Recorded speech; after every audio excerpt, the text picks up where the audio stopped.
पहली बार रोचक कथा रूप में पुराणों की कथा हरिवंश पुराण एपिसोड 19। पुरुरवा के द्वितीय पुत्र अमावसु का वंश। वैशंपायन जी कहते हैं, पुरुरवा के सभी पुत्र देवतुल्य थे। उनके दूसरे पुत्र अमावसु के भीम और नग्नजित 2 पुत्र थे। भीम के वंश में जहुन नाम का एक पुत्र हुआ।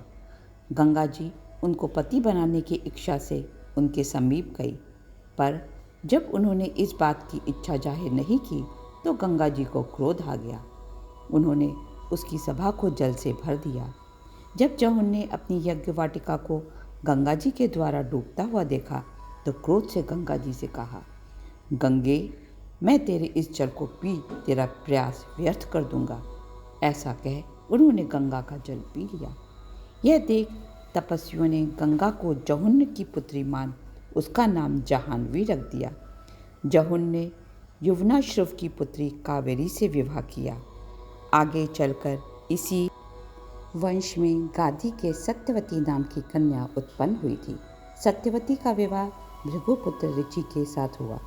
सत्यवती के स्वामी भृगुवंशी ऋचिक ने अपनी पत्नी से प्रसन्न होकर पुत्र देने वाला चूरू बनाया। उन्होंने फिर सत्यवती को बुलाकर कहा, मैंने 2 तरह की चूरू बनाए हैं, एक तुम्हारे लिए और एक तुम्हारी माता के लिए। इस चूरू के खाने से तुम्हारी माता का जो पुत्र होगा वह क्षत्रियों में अजेय होगा।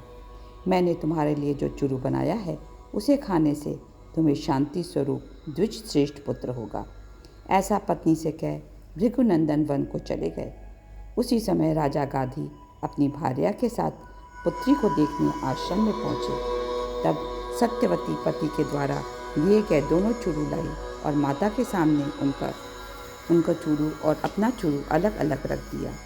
देववश माता ने चूरू बदल अपना चूरू सत्यवती को दे दिया और स्वयं अज्ञानवश बेटी का चूरू खा गई।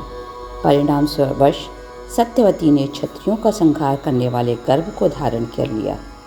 सत्यवती को देख ऋषि समझ गए और बोले, लगता है माता ने तुझे ठग लिया। चूरू में उलटफेर होने से तेरा पुत्र अत्यंत क्रूर होगा और तेरा भाई तपस्वी। पति के ऐसा कहने पर सत्यवती बोली, मुने, आप चाहे तो तीनों लोकों का निर्माण कर सकते हैं, फिर पुत्र को की तो बात ही क्या। आप तो मुझे सरल पुत्र ही प्रदान करें और अगर इसको पलटा ना जा सके तो मेरा पौत्र ऐसा हो जाए। तब ऋषि ने अपने तपोबल से सत्यवती पर अनुग्रह किया और उसने जमदाग्नि को जन्म दिया। फलस्वरूप जमदाग्नि के अत्यंत कठोर स्वभाव वाले पुत्र परशुराम हुए।